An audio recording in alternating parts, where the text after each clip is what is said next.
ফল আমাদের শরীরের জন্য অত্যন্ত উপকারী এবং প্রয়োজনীয় পুষ্টি উপাদানসমূহ সরবরাহ করে। এখানে কিছু ফলের উপকারিতা তুলে ধরা হল।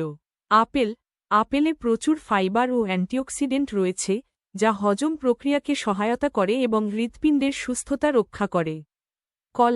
কলায় পটাশিয়াম ও ভিটামিন বি6 প্রচুর পরিমাণে থাকে, যা রক্তচাপ নিয়ন্ত্রণে সাহায্য করে এবং মস্তিষ্কের কর্মক্ষমতা বাড়ায়। আমে ভিটামিন সি, এ ও ফাইবার রয়েছে, যা ত্বকের উজ্জ্বলতা বাড়ায় এবং দৃষ্টিশক্তি উন্নত করে। কমলায় প্রচুর পরিমাণে ভিটামিন সি রয়েছে, যা রোগ প্রতিরোধ ক্ষমতা বাড়ায় এবং শরীরের টক্সিন দূর করতে সাহায্য করে।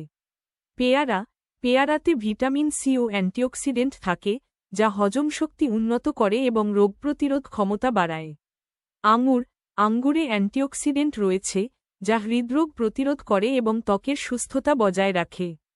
ফল আমাদের শরীরের পুষ্টি চাহিদা পূরণে গুরুত্বপূর্ণ ভূমিকা পালন করে এবং নিয়মিত ফল খাওয়ার ফলে শরীর সুস্থ ও সতেজ থাকে।